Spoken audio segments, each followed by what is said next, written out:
Hello potential viewers, welcome to my channel. July the 1st may not be a significant date for many in the West and especially in the US.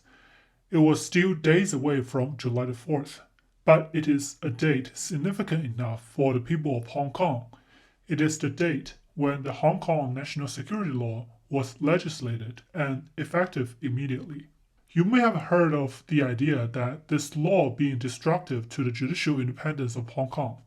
You may have heard of the idea that this law will undermine the freedom and liberties that has been present in Hong Kong legal and political system for many decades. And before I provide my answer with my interpretation of said law to that question, let me first give some analysis on some underlying thoughts and strategies of the structure and practices of pure power, whether it is judicial or executive or any other kinds of power. Let's say, hey, you got a promise from a genie to have one perfect wish without any restrictions. What would be your wish? I think if you thought about it even for a little bit, then the answer will be that you have unlimited number of perfect wishes. This seems like a loophole, and in many ways it is. The wish being granted is a perfect wish, meaning that no restriction on what the wish was. Therefore, the most rational act will be to have unlimited wishes. Of course, any reasonable genie or Shenlong or goodwill wish granters will not allow this to happen, so there will likely be such a restriction that no wish on unlimited number of wishes. You cannot wish for more wishes. What then? Since it is a perfect wish, then it means that it most likely will not have a catch, or say it will only have reasonable risks. So say you wish you could be a billionaire. The reasonably good outcome with no catch will be that you become a high executive of a big corporation with huge number of company stocks under your name. But just in case your company going bankrupt overnight and your stocks turning worthless, you would better preface your wish to be that you are the billionaire whose stocks and positions are of a company or several companies that are in good business condition. And then just in case there being some foul players wanting to get you, you will package the wish with loyal and capable personal security and surprisingly no serious enemies. And then just in case you will get in trouble with the law, additional conditions will be added to the wish that you have a squeaky clean record and a perfect relationship with the government. I could go on and on about the potential risks and catches and ways to safeguard your wish so that they don't go south. But you get the general idea. Given a power where you can profit from or exploit, you will very likely package in as many prefaces as possible to safeguard that your power is as unlimited as possible and does not come back and bite you. And this is in fact the logic of power. Entities with any sort of power, even if the power is restricted with some checks and balances, the entities possessing that power will still intend to squeeze as much wiggle room as possible and to exploit that kind of power as much as possible.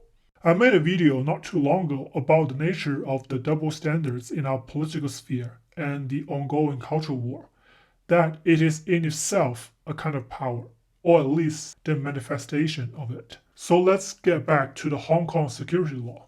What about it was so upsetting to many Hong Kongers? One fundamental notion regarding this law is that it officially defines what kind of jurisdiction the Chinese central government has over matters concerning quote-unquote national security in Hong Kong. This includes, but is not limited to, the matters with suspected foreign interference, matters where local law enforcement fail to handle, and matters where severe threats to national security occurs. This law also provided with a clause of overriding power, where if other laws of Hong Kong is in conflict with this particular law, this law supersedes other laws. So yes, what this means is that for people who are suspected of violating the law of Hong Kong, if the central Chinese government deemed it so that the national security of China is somehow at risk, they will be under the jurisdiction of the justice system of mainland China, which means people of Hong Kong who engage in lawful protests in Hong Kong, publish speech and material that are banned in mainland China, or even controversial figures that happen to land in Hong Kong may subject to blackbacking and being brought to mainland China for a fair trial. This is not to say this did not happen before, but there's a difference between it happening and it being officially sanctioned by law. If this does not sound bad enough, wait till you learn about how the central Chinese government in mainland China prosecute, or should I say persecute, those who are deemed as threats to the quote-unquote national security. People call it being disappeared, in a sense that is similar to people being suicided due to them having dirt on some infamous US political family. And the additional catch is, it is no surprise to anyone that the name of national security is very much prone to intentional generalization by the government when it comes to sensitive political affairs that involves corruption within the government, illicit dealings with giant corporations and foreign government, or just plain suppression of the rights of the people. In states, regimes, and countries where there are some level of checks and balances and partisan fights, the main executive government's power to classify matters as concerns of national security can face pushbacks and restrictions, though not perfectly or timely even in most cases, to provide at least some level of restrictions on the executive power's ability to abuse the definition. This is how the analogy of wish granting applies here. That with notions that are relatively general and vague yet possessing inherent senses of urgency with which the government can use to obtain power, you can see to it that the government will try to gain as much power as possible through it. You might say, almost anyone who knows about anything political knows it. People are power hungry and have potential to do bad. What is the point? What does it have to do with information in your video title, namely Socialist Authoritarianism? So here is the point I'm trying to make. In addition to this incredibly obvious idea that any sort of power has a tendency to get abused, is this: the downfall of Hong Kong and the history leading up to it is a picture of a late-stage socialist authoritarian insurgency. And the whole situation also shows the, in my opinion, harrowing fact that there always being a market for socialist authoritarianism. In a few of my previous videos, I have talked about this idea many times. The establishment of authoritarian control, like censorship and persecution of dissidents, cannot go on without the silent permission or the complacency of the masses. And in the case of Hong Kong, it is exactly the case. When Hong Kong's sovereignty was first returned to China, it was celebrated both by the people of mainland and Hong Kong. Even I, as an absolute rebel and later black bag-worthy political exile, celebrated it. The reason being, how could it not? The history books told us that the historical event of Hong Kong being landed to the UK is a mark of shame on the collective ego of the people of China, a people who boast their 5,000 years of history and the embodiment of an unbroken heritage of the last ancient civilization.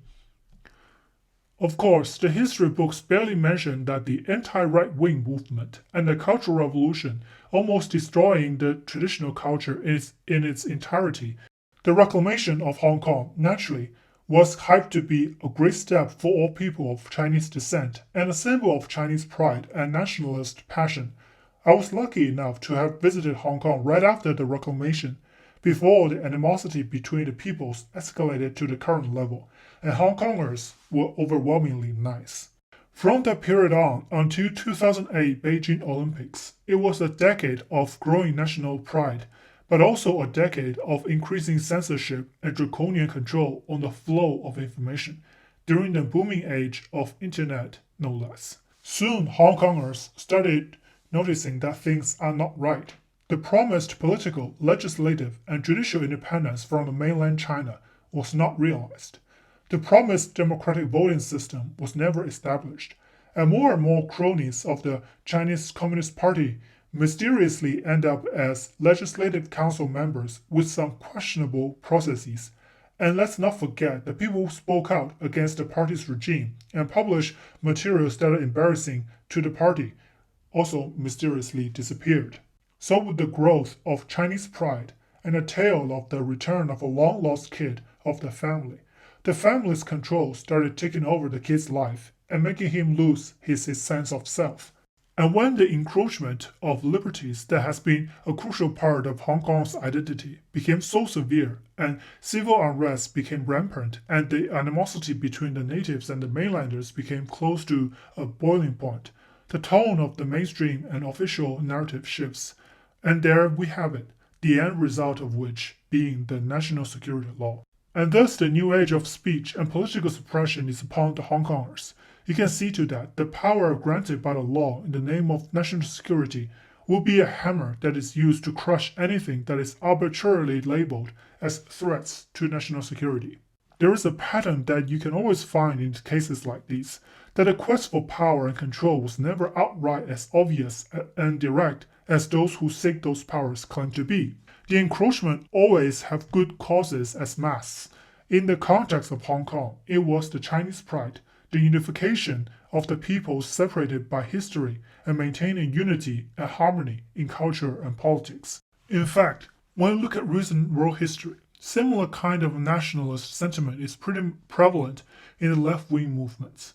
Since during the age where racial and nationalist struggles remained the main conflicts among most part of the world, racial groups, national groups with history of conflicts can fit right into the narrative dichotomy of the oppressors and the oppressed, as commonly prescribed by socialist thinkers. And what tends to get sold to plain folks and supposedly sophisticated intellectuals alike by these socialist thinkers is a sense of revolutionary deconstructivism with the selective focus and a sense of utopian vision of future through the process of social movements. Let's start with the first point, namely the deconstructivism and a selective focus. One can easily find an interesting thing about this kind of socialist revolutionary thought is that it actually has a level of independence outside of some of the typical power struggles, meaning that it has the feature of a framework where it can be utilized in different situations. It is utilized as part of the guiding principles in many racial and national identity-based revolutions, and sometimes in non-racial and national identity-based movements as well. The reason that socialist thought can be this kind of framework with quite a wide range of applicability and even has its place in the modern-day ethno-nationalist groups is that it appeals to a core element to our ego, that we like the feeling of us being morally righteous. Not to completely ignore the other emotional factors of our ego, like jealousy and resentment, which have been mentioned often by socialist critics. But I am not at all convinced that these negative feelings are as fundamental as that of the one's need for moral purpose, because I don't believe sporadic negative feelings such as jealousy, hatred, and resentment typically fuels long-term actions. What a sense of moral righteousness can do, on the other hand, is priming the subject's mentality in a way that they can find moral justifications for the negative feelings and experiences. The hatred and jealousy of the people who are in position of wealth and power become righteous indignation of the parasites, and their usually short-term temporary struggles within the market became proof that the system is inherently exploitative and rigged against them because of their own conditions, be it race, gender, or other social classes. And thus, a biased lens influenced by this kind of self-righteous moralism constitutes a kind of focus that is placed on the struggles and unfairness of what we have as functional relationships in the reality, while at the same time discarding the symbiotic nature of a lot of the relationships of any human society. How many times have you heard of some agents of left-wing activism trying to destroy or problematize basic functioning relationships among our society, like the nuclear family, with allegations of them being inherently discriminatory or perpetuating discriminatory ideals? And if you read through these claims, they usually feature a breakdown of the idea into constituting factors, reframing them, or adding paint to the supposed background they're making the claim. It may look somewhat sensible on the first sight, but on close inspection with more information regarding the actual context, as well as consideration for the mechanics of what becomes of the phenomenon being broken down, the selective breakdown and framing will become obvious. As for the second point, the selling of an utopian vision of the world and its order should not be held together.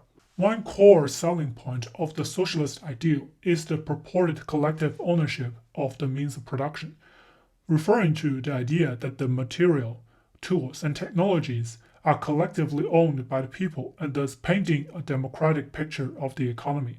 And this will ensure the freedom of the workers and abolish oppressive systems that creates different social classes. It is undoubtedly a vision of a benign and ideal world where unity and harmony become inherent in our way of living in interaction with others. And one of the reasons that it seldom, if ever, works lies in the details of implementation. And as the pretty wise and much maligned Jordan B. Peterson likes to say, the devil is in the details. First of all, how do you even enforce collective ownership?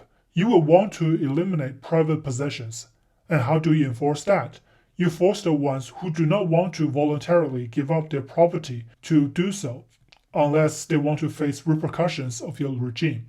So, state-sanctioned robbery, there you go. And how do you make a decision based on collective ownership? It is impossible to make every decision regarding the process of production with a vote. Thus, you will have to vote in some people to be in charge, to be a committee or a group of elites to run the operations. So there you go. You nationalize all businesses with state control and have elected officials run them. And what about people who do not want to participate in this experiment and decide to speak out on it? And what about people who want to have their own businesses? Say they found a way to make a better product and they want to produce it in their own way. How do you see to it that they have restricted access to tools and production and cannot do anything? Or you see to it that they stay silent and forbid other people from joining. So there you go. You need to either exile these people or restrict their actions from becoming a disturbance. And this is not something I randomly conjure up. In fact, in almost all full-scale experimentations of the socialist ideal, this always happened. And they often start to happen in smaller-scale experimentations and movements as well. Hence, you have the diversity, inclusion, and equity industry that thrives on bullying corporations with various agendas, which I intend to make a video of someday, and different media outlets pushing for all kinds of revolutionary agenda. And hence you have social movements whose leaders prided themselves in the silencing and ruining of dissenters' livelihoods. And let's not forget, in today's many versions of socialist thoughts, the vision being sold is not limited to that the collective ownership of means production. It is selling much more, and all with varying promises of a great new world. And how can anyone stop wanting the possibility of a great new world? It is as ingrained in our nature as our need for a moral purpose and our ability and willingness to let a moral purpose justify our actions and choices. For a safe and secure society.